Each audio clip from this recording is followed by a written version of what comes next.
नमस्कार, मैं हूं सुधीर चौधरी और डीएनए के इस वीकेंड एडिशन में आपका बहुत बहुत स्वागत है। आज हम भारत के महान वैज्ञानिक डॉक्टर होमी जहांगीर भाभा की मौत के रहस्य को डिकोड करेंगे।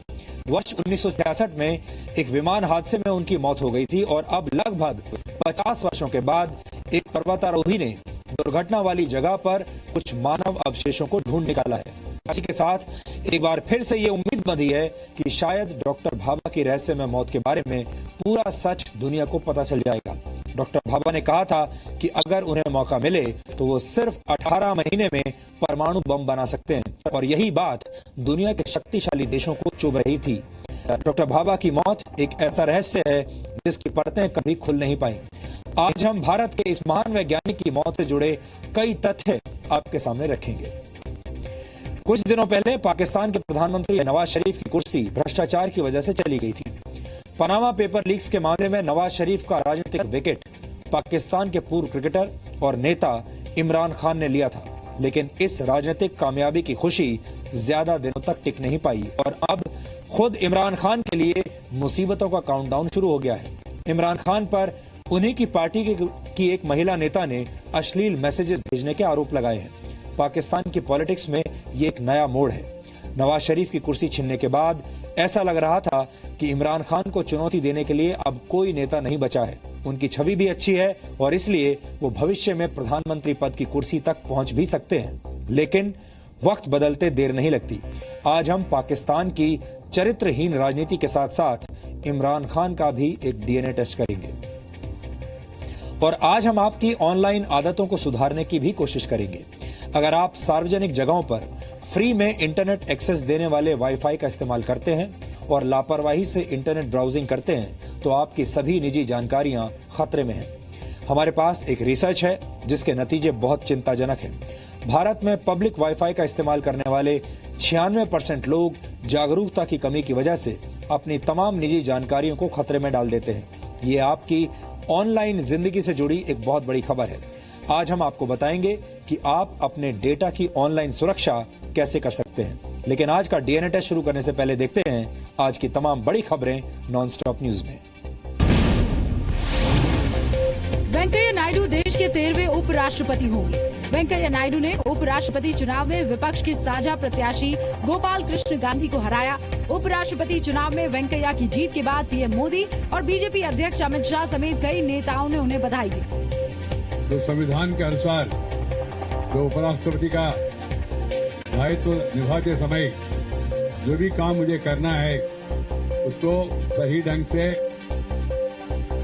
सही पद्धति में, उचित मात्रा में मैं करने के लिए प्रयास करूंगा। उपराष्ट्रपति चुनाव के लिए 785 सांसदों में से 771 ने वोट डाले थे। इसमें वेंकैया नायडू को 516 वोट मिले, जबकि गोपाल कृष्ण गांधी को 244 वोट मिले। वहीं 11 वोट अवैध घोषित किए गए। वेंकैया की जीत पर कांग्रेस अध्यक्ष सोनिया गांधी समेत कई विपक्षी नेताओं ने उन्हें शुभकामनाएं दी।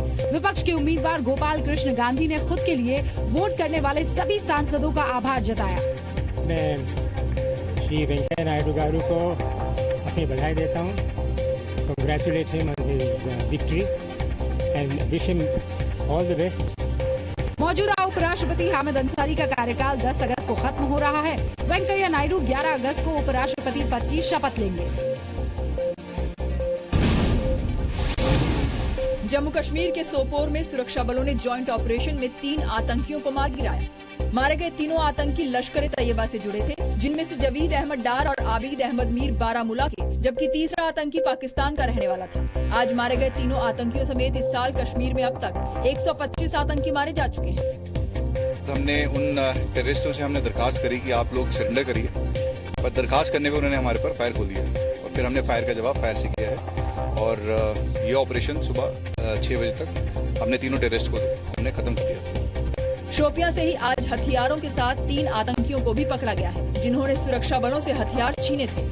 इस बीच कश्मीर में आतंकी संगठन अलकायदा की एंट्री का भी खुलासा हुआ है। सुरक्षा बलों के हाथ आतंकी जाकिर मूसा का एक ऑडियो क्लिप लगा है, जिसके मुताबिक 1 अगस्त को घाटी में मारा गया आतंकी अबू दुजाना लश्कर तैयबा का नहीं, बल्कि कश्मीर में अलकायदा के संगठन अंसार गजवतुल हिंद का सदस्य था।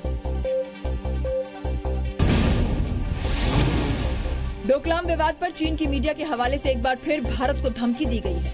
चीन के एक्सपर्ट्स ने भारत के खिलाफ सैन्य कार्रवाई की धमकी दी है। मीडिया रिपोर्ट्स के मुताबिक चीन डोकलाम में लंबे समय तक गतिरोध बने रहने की इजाजत नहीं दे सकता, इसलिए वहां से भारतीय सैनिकों को हटाने के लिए 2 हफ्तों के भीतर छोटे पैमाने पर मिलिट्री ऑपरेशन किया जा सकता है। भारत के प्रधानमंत्री नरेंद्र मोदी ने दोनों देशों के बीच बातचीत के जरिए मामला सुलझाने की बात कही है। पीएम ने ये बातें म्यांमार की राजधानी यांगून में आयोजित एक कार्यक्रम को वीडियो कॉन्फ्रेंसिंग से संबोधित करते हुए कही।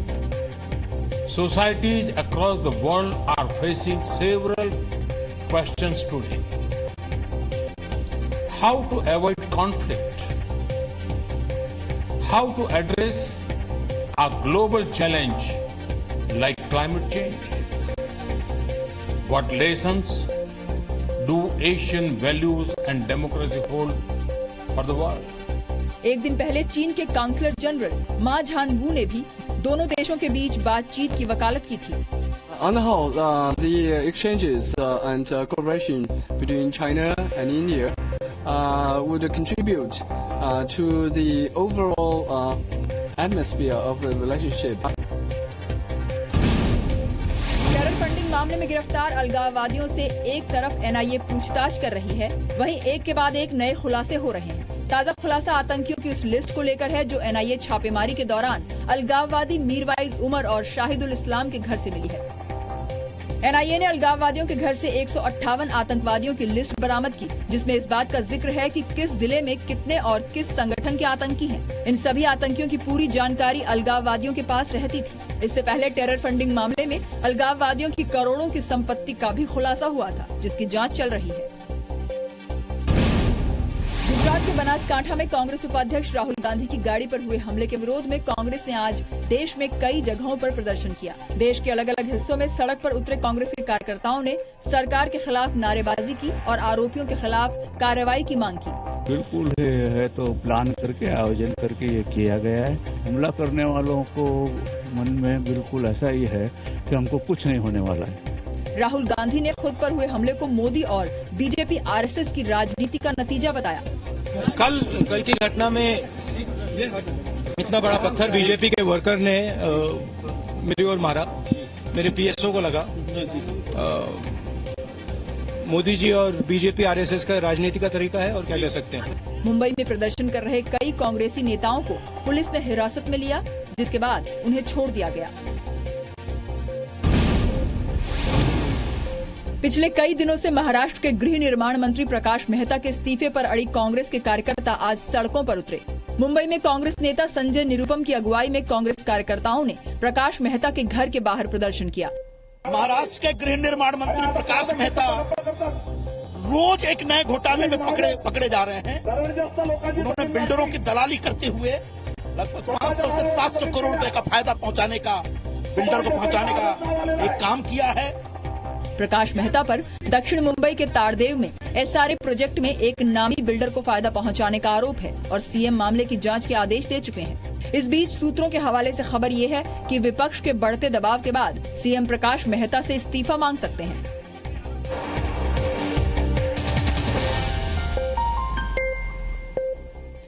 भारत के महान वैज्ञानिक डॉक्टर होमी जहांगीर भाभा ने 1965 में कहा था कि अगर मुझे मौका मिले तो मैं सिर्फ 18 महीने में परमाणु बम बना सकता हूं। ये बात हमने आपको इसलिए बताई ताकि आप ये समझ सकें कि डॉक्टर भाभा कितने महान वैज्ञानिक थे और वो कितना बड़ा काम कर सकते थे।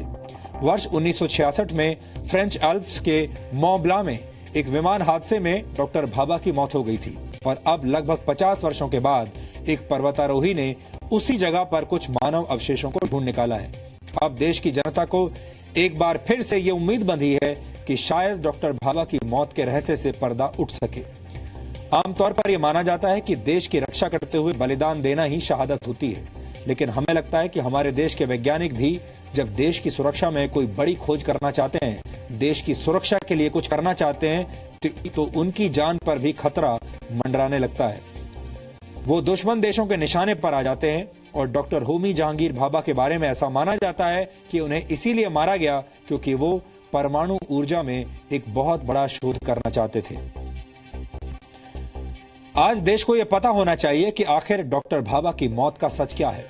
एयर इंडिया के जिस विमान में वो मौजूद थे वो क्रैश हो गया था और इसके बाद ये कभी पता नहीं चला कि वो एक सामान्य दुर्घटना थी या फिर कोई अंतर्राष्ट्रीय साजिश। 1960 का ये वो दौर था जब भारत की गिनती बेहद पिछड़े देशों में होती थी। भारत को सांप और सपेरों का देश कहा जाता था, लेकिन उस वक्त डॉक्टर भाभा ने देश को एक परमाणु ताकत बनाने का सपना देखा था। आज परमाणु क्षेत्र में भारत जहां भी खड़ा है, उसकी नींव डॉक्टर भाभा ने ही रखी थी। इसलिए उन्हें भारत के परमाणु ऊर्जा कार्यक्रम का जनक कहा जाता है। भारत की आजादी से पहले मार्च 1944 में ही उन्होंने भारत में न्यूक्लियर रिसर्च प्रोग्राम्स की शुरुआत कर दी थी। वर्ष 1945 में Tata institute of fundamental research के गठन के साथ ही भारत में न्यूक्लियर रिसर्च की शुरुआत हो गई थी और डॉक्टर भाभा इस इंस्टीट्यूट के पहले डायरेक्टर थे। 1948 में डॉक्टर भाभा ने भारतीय परमाणु ऊर्जा आयोग की स्थापना की। भारत ने पहला परमाणु परीक्षण 18 मई 1974 को किया था। यह बेहद दुखद है कि डॉक्टर भाभा की मौत इस कामयाबी के 6 वर्ष पहले हो गई और वो अपना ही सपना अपनी आंखों के सामने साकार होते हुए नहीं देख सके, लेकिन इस परमाणु परीक्षण में उनका बहुत बड़ा योगदान था। उनकी मौत को पहली बार CIA की साजिश तब कहा गया जब वर्ष 2008 में एक वेबसाइट ने एक पत्रकार और CIA के एक ऑफिसर की बातचीत के आधार पर यह संकेत दिया था कि डॉक्टर भाभा की मौत के पीछे अमेरिकी खुफिया एजेंसी CIA का हाथ है। यह भी अपने आप में विडंबना थी कि पाकिस्तान के साथ ताशकंद समझौते के बाद 11 जनवरी 1966 को भारत के प्रधानमंत्री लाल बहादुर शास्त्री की मौत हो गई और उसके 2 हफ्ते के अंदर ही डॉक्टर भाभा विमान दुर्घटना में मारे गए। दरअसल लाल बहादुर शास्त्री भी भारत को एक परमाणु संपन्न राष्ट्र के रूप में देखना चाहते थे और उन्होंने इस दिशा में डॉक्टर भाभा को काम करने की मंजूरी भी दे दी थी और शायद यही वजह थी कि शास्त्री और डॉक्टर भाभा दुश्मन देशों की नजरों में खटकने लगे थे। 18 मई 1974 भारत का पहला परमाणु परीक्षण।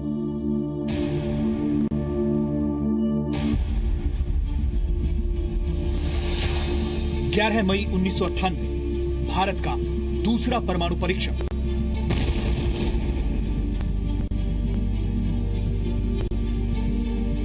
ये वो तारीखें हैं जब एक धमाके की गूंज के साथ दुनिया ने भारत की ताकत को महसूस किया। 18 मई 1974 वो तारीख है जब पहली बार भारत ने परमाणु परीक्षण किया था।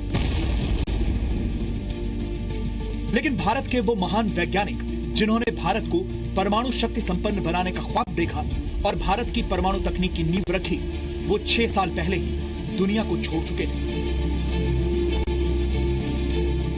Father of Indian nuclear program यानी भारत के परमाणु कार्यक्रम के पिता कहे जाने वाले डॉक्टर होमी जहांगीर भाभा का निधन आज से करीब 50 साल पहले 24 जनवरी 1966 को एक प्लेन क्रैश में हुआ था। डॉक्टर होमी जहांगीर भाभा की संदिग्ध मौत से भारत के परमाणु कार्यक्रम को बड़ा झटका लगा।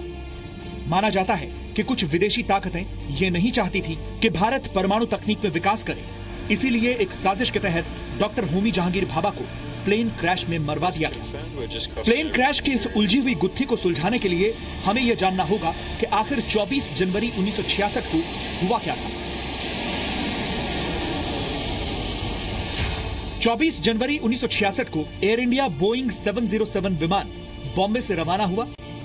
इस विमान में डॉक्टर होमी जहांगीर भाभा के साथ 105 यात्री और 11 क्रू मेंबर्स सवार थे।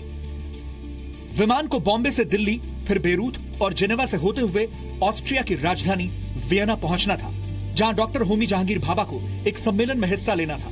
लेकिन बेरूत के बाद ही फ्रेंच एल्प्स में मोबला में यह विमान दुर्घटनाग्रस्त हो गया। So we really were shocked to hear the news of Dr. Homi Bhabha's demise. We were more sad to know that neither that of the aircraft nor that of the passengers, those remains of these people or this aircraft could not be found at all. So it was something like a mysterious disappearance, but of course the fact was that he would not return. यह भारत के लिए बहुत बड़ा झटका था। होमी जहांगीर भाभा दुनिया के मशहूर भौतिक शास्त्रियों में से एक थे। जिस वक्त उनकी मौत हुई वो भारतीय परमाणु ऊर्जा आयोग के अध्यक्ष थे। विज्ञान और तकनीक की दुनिया में होमी जहांगीर भाभा का कद कितना बड़ा था ये आप इन तस्वीरों को देखकर समझ सकते हैं, जिसमें दुनिया के महानतम वैज्ञानिक अल्बर्ट आइंस्टाइन और होमी जहांगीर भाभा साथ साथ मौजूद हैं। होमी जहांगीर भाभा की मौत के 42 साल बाद पूरा हिंदुस्तान तब सन्न रह गया था जब साल 2008 में एक वेबसाइट tbrnews.org ने यह संकेत दिया कि डॉक्टर होमी जहांगीर भाभा की मौत के पीछे अमेरिकन खुफिया एजेंसी CIA का हाथ था। वेबसाइट ने पत्रकार ग्रेगरी डगलस और CIA officer Robert T Crowley के बीच हुई बातचीत का हवाला दिया। वेबसाइट के मुताबिक एक टॉप ऑफिशियल ने ही इस बातचीत की ट्रांसक्रिप्ट नवंबर 2008 में वेबसाइट को भेजी थी। इस बातचीत में CIA officer Robert T Crowley ने भारत के परमाणु कार्यक्रम का जिक्र करते हुए कहा था कि 1960 के दशक में हमारे सामने एक बड़ी समस्या थी। उन्होंने एटॉमिक एनर्जी पर काम शुरू कर दिया था और रूस उनकी मदद कर रहा था।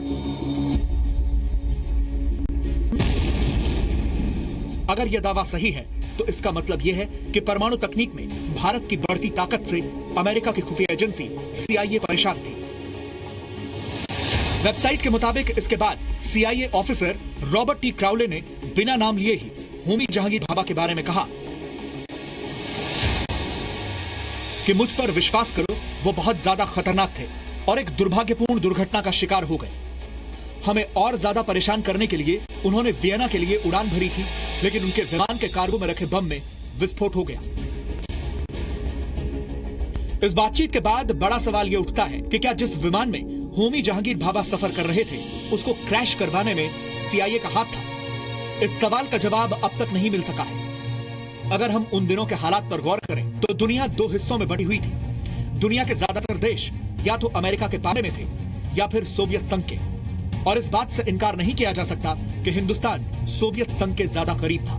CIA अपने राष्ट्रीय हितों के लिए इस तरह की खूनी साजिशों के लिए पहले भी बदनाम रहा है। बड़ा सवाल यह भी है कि दुनिया की सबसे महत्वपूर्ण खुफिया एजेंसी डॉक्टर होमी जहांगीर भाभा से क्यों घबरा रही थी। दरअसल अक्टूबर 1965 में होमी जहांगीर भाभा ने ऑल इंडिया रेडियो पर यह घोषणा की थी कि अगर उन्हें मौका दिया जाए तो वो सिर्फ 18 महीने में ही परमाणु बम बना सकते हैं। हालांकि भाभा का यह मानना था कि परमाणु ऊर्जा का इस्तेमाल विकास के लिए होना चाहिए। जेनेवा सम्मेलन में उन्होंने इस बात को साफ भी किया था। I venture to predict that a method will be found for liberating fusion energy in a controlled manner within the next 2 decades. When that happens, the energy problems of the world will truly have been solved forever. लेकिन website tbrnews.org की माने तो CIA को लगता था कि विकास के बहाने भारत परमाणु बम बनाने की कोशिश कर रहा है। आखिर देश के महान वैज्ञानिक होमी जहांगीर भाभा की मौत का सच क्या है? क्या हम कभी जान पाएंगे कि उनकी मौत हादसा है या मर्डर? लोगों को एक बार फिर यह उम्मीद बनी है कि इस रहस्य से पर्दा उठ सकता है, क्योंकि पिछले हफ्ते 27 जुलाई 2017 को एक पर्वतारोही डेनियल रोशे ने फ्रेंच एल्प्स में मोबला पर्वत पर कुछ मानव अंगों के अवशेष बरामद किए हैं। विमान दुर्घटनाओं को लेकर लंबे अरसे से खोजबीन कर रहे डेनियल रोशे ने एक समाचार एजेंसी को दिए बयान में कहा है, इससे पहले मुझे कभी भी किसी विमान दुर्घटना की वजह से मारे गए इंसानों के अंगों के अवशेष नहीं मिले थे। जो अवशेष मिले हैं वो 1966 में हादसे का शिकार हुए एयर इंडिया बोइंग 707 में सवार यात्रियों के हैं। डेनियल रोशे का कहना है कि उन्हें एक हाथ और एक पैर का ऊपरी हिस्सा मिला है। डेनियल रोशे का दावा है कि ये दोनों अवशेष अलग अलग व्यक्तियों के हैं। आज से 5 साल पहले अगस्त 2012 में भी इसी मोबला इलाके से एक जूट का बैग मिला था, जिसमें मिले कुछ दस्तावेजों पर मिनिस्ट्री ऑफ एक्सटर्नल अफेयर्स की मुहर थी। ये सवाल आज भी लोगों के मन में है कि क्या ये बैग हिंदुस्तान के ही किसी नागरिक का था। दरअसल फ्रेंच एल्प्स का ये मोबला इलाका पहले भी विमान दुर्घटना के लिए बदनाम रहा है। साल 1950 में भी यहाँ एक विमान हादसा हुआ था। 3 नवंबर 1950 को बॉम्बे से लंदन के लिए रवाना एयर इंडिया की एक फ्लाइट मोबला के पास दुर्घटनाग्रस्त हो गई थी। 40 यात्रियों और 8 क्रू मेंबर समेत 48 लोगों की इस विमान हादसे में मौत हो गई थी। वैसे इन दोनों ही विमान हादसों के बारे में कोई साफ साफ वजह आज तक सामने नहीं आ पाई है, लेकिन 1966 में क्रैश हुए बोइंग 707 के बारे में कहा जाता है कि विमान का पायलट उस वक्त जिनेवा एयरपोर्ट को अपनी सही पोजीशन बताने में नाकाम रहा था और विमान दुर्घटनाग्रस्त हो गया। अब फ्रेंच एल्प्स के मोबला में मिले मानव अंगों के अवशेष के बाद एक बार फिर विमान हादसे पर विवाद शुरू हो गया है। सवाल यह है कि क्या भारत सरकार इस बारे में पता लगा पाएगी कि डॉक्टर होमी जहांगीर भाभा की मौत एक सामान्य हादसा थी या फिर कोई बड़ी साजिश। ब्यूरो रिपोर्ट, जी मीडिया। परमाणु ऊर्जा के क्षेत्र में डॉक्टर होमी जहांगीर भाभा का बहुत बड़ा योगदान है और इतने बड़े कद के वैज्ञानिक होने के बाद भी वो बेहद सादगी पसंद इंसान थे। कहा जाता है कि वो कभी भी किसी को अपना ब्रीफकेस उठाने नहीं देते थे। अपना सामान खुद ले जाना उनकी आदत थी और आज के युवा अगर चाहें तो उनसे प्रेरणा ले सकते हैं।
डीएनए में अब हम फ्री इंटरनेट के चक्कर में फंसने वाले लापरवाह हिंदुस्तानियों का विश्लेषण करेंगे।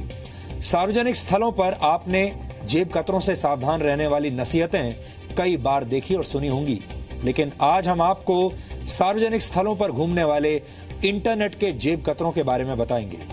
इन लोगों को आप हैकर्स के नाम से भी जानते हैं। ये हैकर्स आपके द्वारा इस्तेमाल किए जा रहे फ्री वाईफाई के जरिए आपके मोबाइल फोन से आपकी पर्सनल डिटेल्स चोरी कर लेते हैं और फिर उनका गलत इस्तेमाल करते हैं।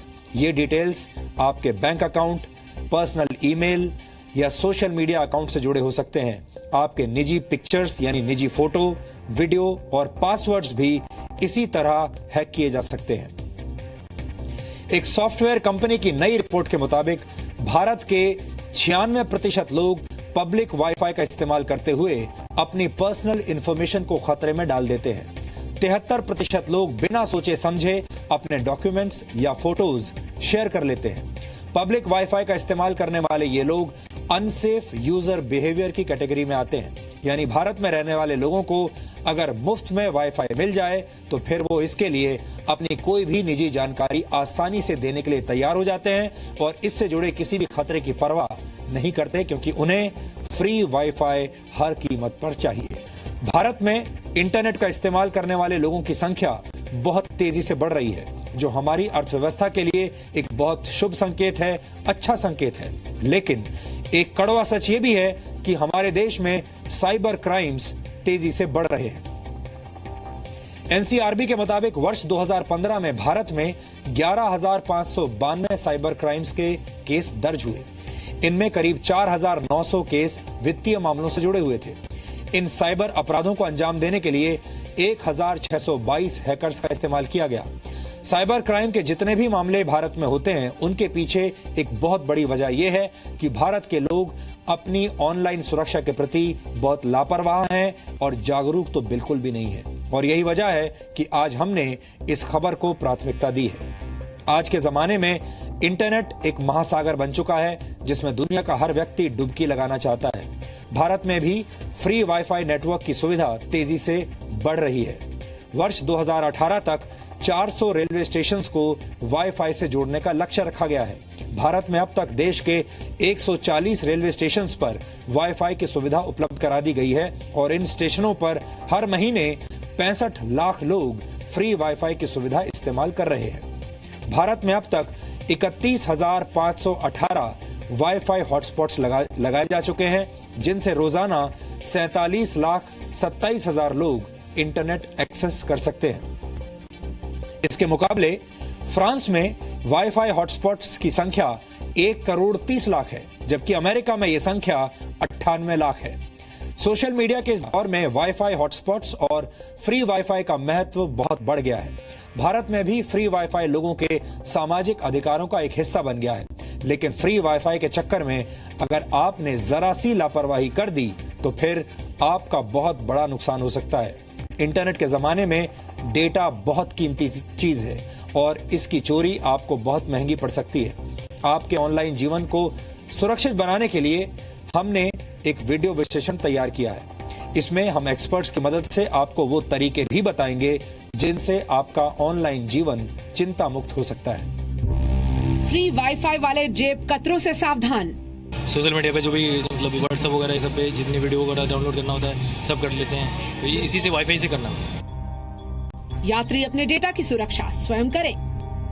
जैसे बेटे हैं तो अभी काली हैं तो शॉपिंग कर सकते हैं हम। मुफ्त के इंटरनेट पर लुटेरों का आतंक। इस्तेमाल में जैसे मेल है, अपने ट्रेनों को देखना है, कौन लेट है, आ रही है, जा रही है, टिकट बुक करना है, पेमेंट करना है। अगर आप भी फ्री इंटरनेट की सुविधा में पब्लिक वाईफाई का इस्तेमाल कर रहे हैं तो आप अपने मोबाइल, टैब या लैपटॉप का कीमती डेटा खतरे में डाल रहे हैं, क्योंकि इन जगहों पर मौजूद हैकर्स आपकी निजी जानकारियों और बैंक डिटेल्स का गलत इस्तेमाल कर सकते हैं। पूरी दुनिया में 55% लोग ऐसे हैं जो फ्री वाईफाई के लिए कई बार निजी जानकारियां भी शेयर कर देते हैं और इनके बारे में दोबारा सोचते भी नहीं। भारत में इस समस्या का दायरा बहुत बड़ा है। जरा सोचिए, जब हमारा वाईफाई एक्सेस करने का तरीका ही इतना अनसेफ है तो हैकर्स को आसानी से मौका मिल जाता है। इन लोगों की नजर हमेशा आपके डेटा पर लगी रहती है। भारत में भी पब्लिक वाईफाई की सुविधा तेजी से बढ़ रही है। देश में कई जगह ऐसे होटल्स, एयरपोर्ट्स, बस स्टॉप्स और रेलवे स्टेशंस पर पब्लिक वाईफाई की सुविधाएं मौजूद हैं। लेकिन पब्लिक प्लेस पर फ्री इंटरनेट का इस्तेमाल करने वाले लोगों को ये जानकारी नहीं है कि फ्री वाईफाई को यूज करने से पहले क्या क्या सावधानियां रखी जाएं। हालांकि रेलटेल और गूगल का दावा है कि उनके द्वारा चलाई जा रही रेल वायर फ्री वाईफाई सुविधा कंज्यूमर्स के लिए सुरक्षित है। ये जो पब्लिक वाईफाई सेटअप है जो इंडियन रेलवेज, रेलटेल और गूगल के माध्यम से लाया जा रहा है सारी जनता के लिए, उस वाईफाई का सेटअप इस तरह से किया गया है कि एक तो जो जब आप उसे एक्सेस करना चाहते हैं, जब उसे इस्तेमाल करना चाहते हैं, तो आपको एक वन टाइम पासवर्ड जनरेट करना पड़ता है। आपको मोबाइल नंबर देके वन टाइम पासवर्ड जनरेट करना पड़ता है और फिर वो आपका SMS पे आता है, फिर आप लॉगिन करते हैं। और उसके अलावा जो पीछे है, जो आपको नज़र नहीं आता, लेकिन जो आम आदमी को नज़र नहीं आता, लेकिन इसके एक्सेस पॉइंट जो है, जो वायरलेस एक्सेस पॉइंट है, वहाँ से लेकर के जो सेंट्रल आर्किटेक्चर है, जो सेंट्रल सर्वर्स हैं, वहाँ तक की सिक्योरिटी मेंटेन करी गई है एंड टू एंड। तो उसमें कोई किस्म का डेटा कॉम्प्रोमाइज़ की कोई जगह नहीं है। लेकिन रिपोर्ट कहती है कि एक बार जब आप इंटरनेट से कनेक्ट हो जाते हैं, उसके बाद आपकी सेफ्टी खुद आपके हाथों में है। ये आपके सामान्य ज्ञान और बुद्धि पर निर्भर करता है कि आप किस तरह का कंटेंट देख रहे हैं और वो कंटेंट देखना सुरक्षित है या फिर नहीं। हालांकि स्टेशंस में वाईफाई के इस्तेमाल को लेकर लोगों की प्रतिक्रिया पॉजिटिव है, लेकिन इससे जुड़ी कुछ परेशानियां भी हैं। मुंबई में स्टेट IT डिपार्टमेंट ने खुलासा किया है कि शहर में फ्री वाईफाई एक्सेस करने वाले हर 3 लाख लोगों में से 10% लोग इसका इस्तेमाल पॉर्न देखने के लिए कर रहे थे। 585 वाईफाई हॉटस्पॉट के साथ मुंबई देश का पहला वाईफाई कनेक्टिविटी वाला शहर है। सीमेंटेक की रिपोर्ट बताती है कि 3 में से 1 भारतीय ने ये माना कि वो पब्लिक वाईफाई का इस्तेमाल अडल्ट कंटेंट देखने के लिए करता है। फ्री वाईफाई का मतलब ये नहीं है कि आप उसका दुरुपयोग करें। जब उपयोग करें तो ये देख लें कि आप उसका इस्तेमाल सुरक्षित तरीके से कर रहे हैं। आप कुछ सावधानी अपनाकर अपना डेटा सुरक्षित रख सकते हैं। विशेषज्ञों का कहना है कि आप सिक्योरिटी सॉफ्टवेयर का इस्तेमाल कर सकते हैं और हो सके तो VPN यानी वर्चुअल प्राइवेट नेटवर्क का इस्तेमाल करें। रितेश जी, सबसे पहले हमें ये बताएं कि कौन सी वेबसाइट्स पे जाना चाहिए और कौन सी वेबसाइट्स पे नहीं जाना चाहिए। कैसे ये पता चले कि ये वेबसाइट विजिट करने पर आप सुरक्षित हैं और ये वेबसाइट विजिट करने पर आप सुरक्षित नहीं हैं। देखिए, कुछ चीज़ें आप टूल्स के थ्रू कर सकते हैं। कुछ टूल्स अवेलेबल हैं जो आपको, जैसे नॉर्टन का एक टूल है नॉर्टन सेफ वेब करके, अगर वो आपके ब्राउज़र में इंस्टॉल्ड है तो जब आप सर्च करते हैं तो वो आपको सर्च में ही रिजल्ट देके बताता है कि ये वेबसाइट सेफ है या नहीं। वो ग्रीन या रेड कलर करके दिखाता है। कुछ चीज़ें आप अपने लेवल पे देख सकते हैं, जैसे कि फॉर एग्जांपल ऊपर जब आप URL में टाइप करते हैं, ये हम करके दिखाएं तो ज़्यादा बेहतर है। हाँ, वहाँ पर HTTP और HTTPS करके हम सर्च करते हैं तो आपको ये S का जो मतलब है इसमें, ये मतलब सिक्योर्ड होता है। तो हम HTTPS S पे एम्फेसिस है, क्योंकि कुछ वेबसाइट HTTP होती हैं और कुछ में ये HTTPS दिखता है। तो जहाँ S है मतलब वो सिक्योर्ड एनवायरनमेंट में बनी हुई हैं, वो सिक्योरिटी लेयर उनमें डला हुआ है। तो ये स्पेशली इम्पोर्टेंट हो जाता है खास करके उन वेबसाइट के लिए जहाँ पर आप बैंकिंग कर रहे हैं या कहीं पर भी आज अगर आप जाकर पेमेंट्स कर रहे हैं, क्योंकि आजकल डिजिटल पेमेंट्स के ऊपर एम्फेसिस है।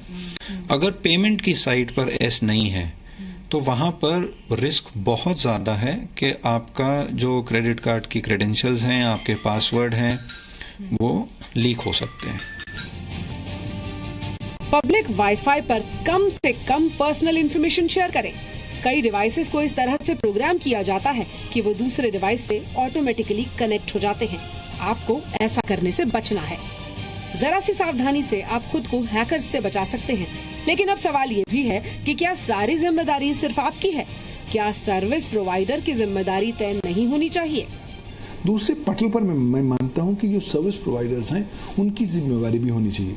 अगर आप पब्लिक वाईफाई देने का बीड़ा उठा ही चुके हैं तो ये भी तो बीड़ा उठाइए कि आप उपभोक्ताओं को चेतावनी दें कि आप उन्हें कॉशनरी स्टेटमेंट दें क्या पब्लिक वाईफाई इस्तेमाल कर रहे हैं या अनसेफ है। भारतीय IT एक्ट में ये पब्लिक वाईफाई संबंधी विशिष्ट नई गाइडलाइंस लानी चाहिए सर्विस प्रोवाइडर्स को लेकर। ये रिपोर्ट आने के बाद ये तय हो गया है कि फ्री इंटरनेट की दुनिया में आप बहुत अकेले हैं, क्योंकि फ्री वाईफाई के लालच में आपका डेटा कभी भी लूटा जा सकता है।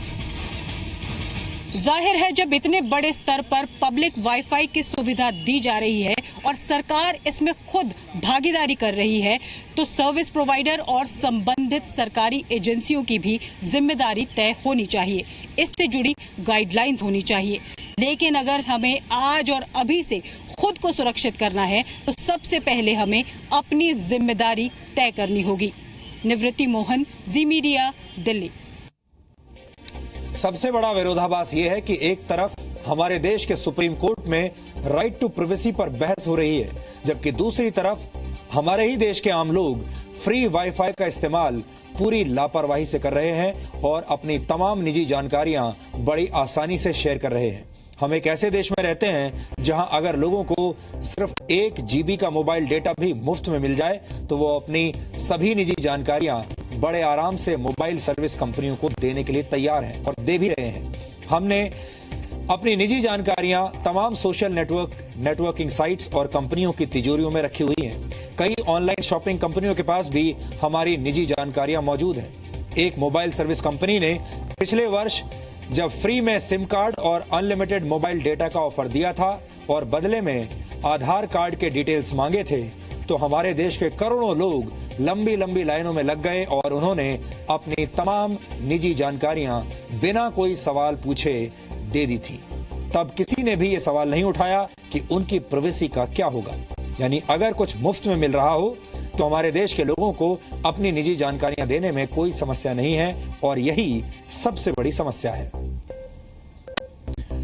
डीएनए में अब हम एक और ब्रेक ले रहे हैं। इसके बाद हम इमरान खान की राजनीतिक मुसीबत का एक डीएनए टेस्ट करेंगे। पनामा पेपर लीक्स के मामले में नवाज शरीफ का राजनीतिक विकेट गिरने के बाद इमरान खान पाकिस्तान के प्रधानमंत्री बनने का सपना देख रहे थे, लेकिन इस राजनीतिक कामयाबी की खुशी ज्यादा दिन तक नहीं टिक पाई। ऐसा क्यों हुआ ये हम आपको इस ब्रेक के बाद बताएंगे।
14 अगस्त 1947 को जब पाकिस्तान बना था तो मोहम्मद अली जिन्ना ने कहा था कि वो पाकिस्तान को दुनिया की जन्नत बनाएंगे, लेकिन आज लगभग 70 वर्षों के बाद पाकिस्तान किसी जहन्नुम से कम नहीं है।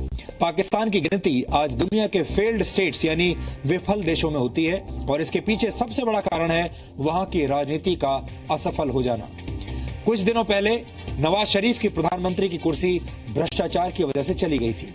पनामा पेपर लीक्स के मामले में नवाज शरीफ का राजनीतिक विकेट पाकिस्तान के पूर्व क्रिकेटर और नेता इमरान खान ने लिया था।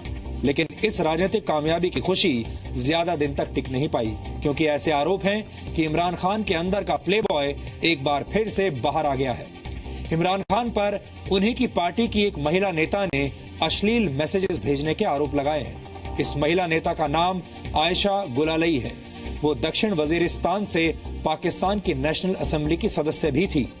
इस महिला का कहना है कि इमरान खान उन्हें और उनकी पार्टी की कई अन्य महिला नेताओं को अश्लील मैसेजेस भेजते हैं। आयशा ने बाकायदा प्रेस कॉन्फ्रेंस करके इमरान खान पर यह आरोप लगाए हैं। हालांकि बहुत से लोग इन आरोपों की टाइमिंग पर भी सवाल उठा रहे हैं, क्योंकि पाकिस्तान के पूर्व प्रधानमंत्री नवाज शरीफ का राजनीतिक करियर खत्म करने का श्रेय इमरान खान को ही दिया जा रहा है। पनामा पेपर्स मामले में इमरान खान ने ही अक्टूबर 2016 में पाकिस्तान के सुप्रीम कोर्ट में याचिका दायर की थी, जिसके बाद सुप्रीम कोर्ट ने नवाज शरीफ की संपत्तियों की जांच के लिए कमेटी बनाई थी और उसी याचिका पर सुप्रीम कोर्ट ने नवाज शरीफ को प्रधानमंत्री पद के लिए अयोग्य बताया और उन्हें इस्तीफा देना पड़ा। नवाज शरीफ के हटने के बाद इमरान खान को पाकिस्तान के भविष्य के प्रधानमंत्री के तौर पर देखा जा रहा है। 1 वर्ष के अंदर पाकिस्तान में चुनाव होने हैं और इमरान खान को टक्कर देने वाला फिलहाल कोई दूसरा नेता पाकिस्तान में दिखाई नहीं देता।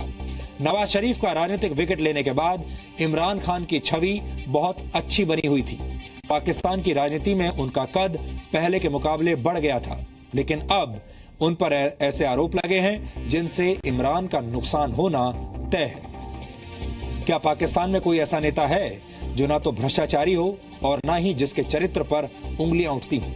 पाकिस्तान की इस चरित्रहीन राजनीति का डीएनए टेस्ट करना आज इसलिए जरूरी है ताकि आप भी ये समझ सकें कि जब किसी देश की राजनीति में मौका परस्ती, भ्रष्टाचार, आतंकवाद और अलगाववाद चरम पर होता है तो उस मुल्क की हालत कैसी हो जाती है।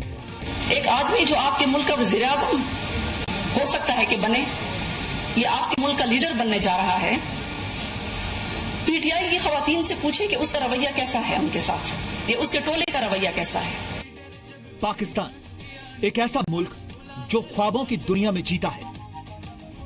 अरसे से पाकिस्तान के लोग पाकिस्तान को दुनिया की जन्नत बनाने का ख्वाब देख रहे हैं, लेकिन यह ख्वाब आज तक पूरा नहीं हो सका। पाकिस्तान का एक बड़ा तबका इमरान खान पर भरोसा करता है। इमरान पाकिस्तान का पीएम बनने का ख्वाब देखते हैं।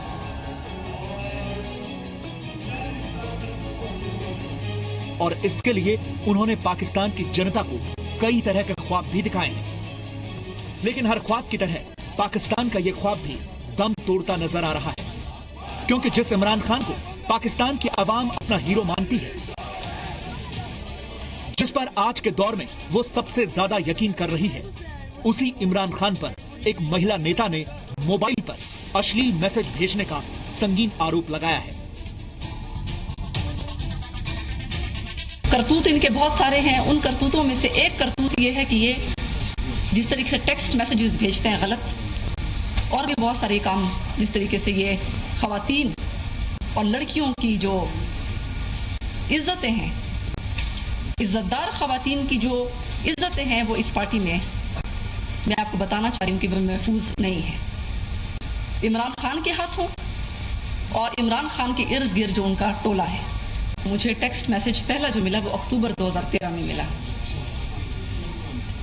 और इसका जो है पीटीए इमरान खान के नंबर से आप चेक कर लें। उनकी आदत है, वो मेरे ख्याल से सारी लड़कियों को, सब ख़वातीन को करते हैं।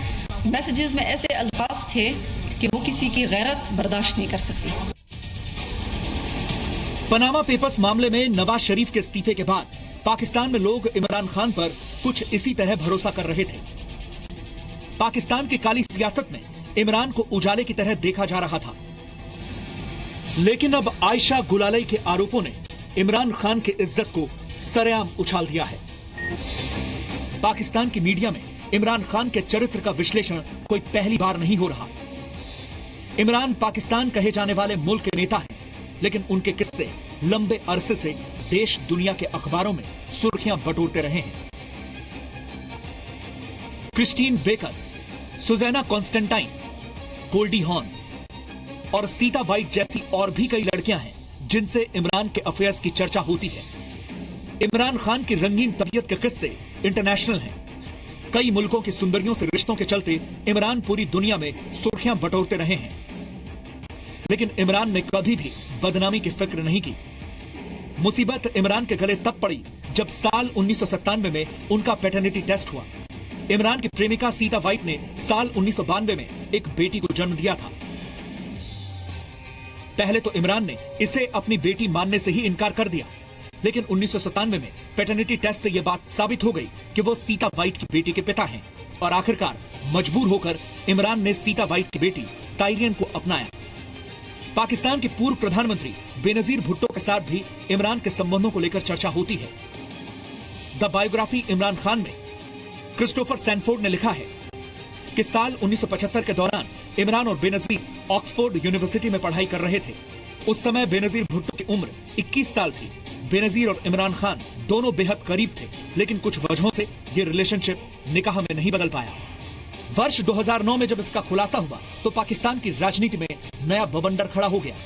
इमरान ने कभी अपनी बीती जिंदगी से सबक नहीं लिया। उम्र के 64 साल गुजर जाने के बाद भी लगता नहीं कि इमरान खान में कोई बदलाव आया है। आयशा गुलालाई के आरोपों के बाद इमरान खान की पार्टी बैकफुट पर है। पीटीआई की महिला नेता सामने आकर आयशा गुलालाई को जवाब दे रही हैं। पाकिस्तान में 1 साल के बाद चुनाव है और पीटीआई किसी भी तरह इस नुकसान की भरपाई करना चाहती है। इतनी गलत बातें उसने आज की। देखिए, पार्टी आना, ज्वाइन करना, पार्टी छोड़ना आपका जमहूरी हक है, लेकिन ये कहना छोड़ते वक्त गाली गलौज तकरीबन करना। कल 5 बजे शाम तक तो इमरान खान साहब उनके लीडर थे। पाकिस्तान की मीडिया का एक तबका भी इमरान के साथ नजर आ रहा है, क्योंकि इमरान के अलावा उन्हें देश में कोई विकल्प नजर नहीं आ रहा। और उनको अब याद आया है आयशा गुलालाई को, when the chips are down. अब इलेक्शन की आमद है तो लोग जो है अपना जरा अपनी पोजीशन जो है वो बनाने की कोशिश कर रहे हैं, और वो बड़ी एक फाल पॉलिटिशियन है।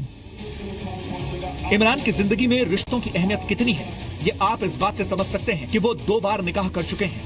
उनकी दूसरी शादी तो सिर्फ 10 महीने तक चली, लेकिन उन्होंने तीसरे निकाह का ख्वाब देखना भी शुरू कर दिया है। पाकिस्तान के अखबार डॉन न्यूज के मुताबिक इमरान खान ने एक शादी के समारोह में मेहमानों से कहा कि मैं निकाह को लेकर आपको बहुत अच्छी सलाह नहीं दे सकता, क्योंकि मेरा रिकॉर्ड काफी अच्छा नहीं है।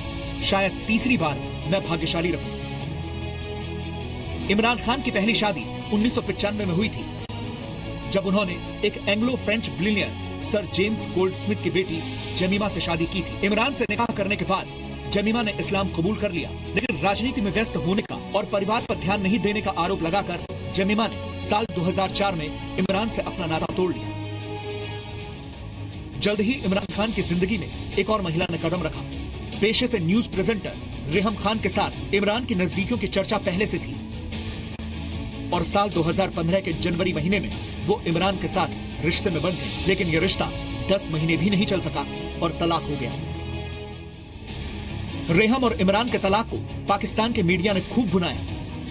पाकिस्तान की मीडिया ने इमरान की छवि को एक प्लेबॉय के तौर पर पेश किया, और इमरान ने भी कभी इस छवि को तोड़ने की कोशिश नहीं की। इमरान की आशिकी और आयशा गुलालाई के आरोपों ने पाकिस्तान की राजनीति पर जो दाग लगाया है, उसके बीच बड़ा सवाल यह है कि क्या पाकिस्तान में लोकतंत्र कभी मजबूत हो पाएगा, या फिर मिलिट्री के बूटों तले कुचला जाना ही पाकिस्तान की नियति बन चुका है।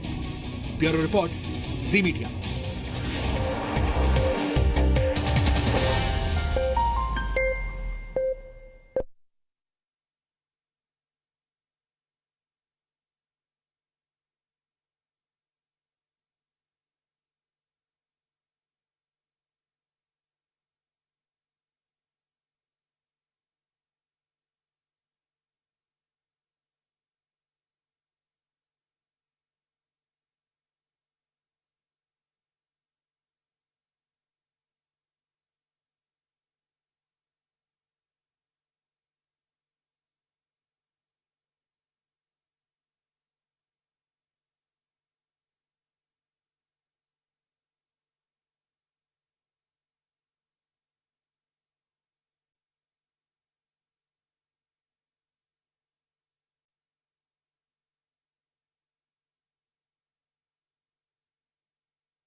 और आखिर में आज के इतिहास पर नजर डालते हैं। नेल्सन मंडेला को 1962 में आज ही के दिन जेल में बंद कर दिया गया था।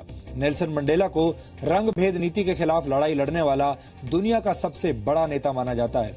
उन पर तमाम संगीन आरोप लगाकर उन्हें 27 वर्षों तक जेल में रखा गया। नेल्सन मंडेला 1990 में जेल से छूटे थे और उसके बाद 1994 में वो दक्षिण अफ्रीका के राष्ट्रपति बन गए थे। 1993 में उन्हें नोबेल शांति पुरस्कार से सम्मानित किया गया था। 1965 में आज ही के दिन पाकिस्तान ने ऑपरेशन जिब्राल्टर के तहत जम्मू कश्मीर में 25,000 से 30,000 घुसपैठिए भेज दिए थे, जिनमें पाकिस्तानी सैनिक भी शामिल थे। इसी घटना के बाद भारत और पाकिस्तान के बीच 1965 के युद्ध की शुरुआत हुई थी और इस युद्ध में पाकिस्तान की करारी हार हुई थी। आज से 103 साल पहले सड़कों पर पहली बार इलेक्ट्रिक ट्रैफिक लाइट्स लगाई गई थी। 1914 में अमेरिका के क्लीवलैंड से इसकी शुरुआत हुई थी। इस इलेक्ट्रिक ट्रैफिक सिग्नल में लाल और हरी लाइट के साथ एक बजर ही हुआ करता था, जो ट्रैफिक लाइट में बदलाव का संकेत देता था। इससे पहले लंदन में सन 1868 में गैस से रोशनी देने वाली ट्रैफिक लाइट्स का इस्तेमाल होता था, लेकिन अक्सर गैस लीक होने की वजह से इनमें विस्फोट हो जाता था और इसी वजह से गैस सिग्नल्स का प्रयोग बंद कर दिया गया। 1962 में आज ही के दिन मशहूर एक्ट्रेस मर्लिन मोनरो की लाश उनके बेडरूम में मिली थी। उनकी मौत को आत्महत्या माना गया था। मर्लिन मोनरो को दुनिया की सबसे खूबसूरत महिलाओं में एक माना जाता है। उनकी निजी डायरीज की मदद से एक किताब का संकलन भी हुआ था और उस किताब का नाम था फ्रेगमेंट्स। 1963 में आज partial nuclear test ban treaty पर अमेरिका, ब्रिटेन और रशिया ने हस्ताक्षर कर दिए थे। इसी के साथ वायु, अंतरिक्ष और जल के अंदर न्यूक्लियर टेस्ट करने पर रोक लगा दी गई थी और इसके बाद सभी परमाणु परीक्षण धरती की सतह पर या फिर उसके नीचे किए जाते हैं।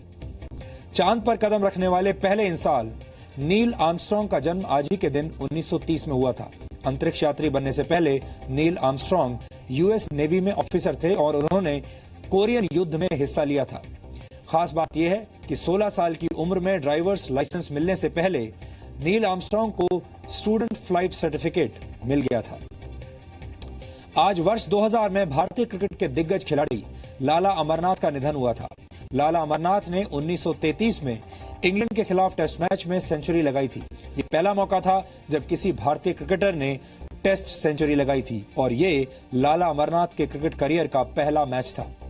भारत के पहले टेस्ट कैप्टन रहे लाला अमरनाथ ने अपनी बॉलिंग से एक मैच में इतना दबाव बना दिया था कि महान बल्लेबाज डॉन ब्रैडमैन भी हिट विकेट आउट हो गए थे। डॉन ब्रैडमैन को इस तरह आउट करने वाले वो इकलौते बॉलर थे। तो डीएनए में आज इतना ही। अब संडे ब्रेक का समय हो गया है। अब आपसे हमारी मुलाकात होगी सोमवार रात 9 बजे, जब हम और आप मिलकर नई ऊर्जा के साथ नए सप्ताह की शुरुआत करेंगे। तब तक आप खुश रहिए, सुरक्षित रहिए और अपनी सेहत का हमेशा ख्याल रखिए। नमस्कार।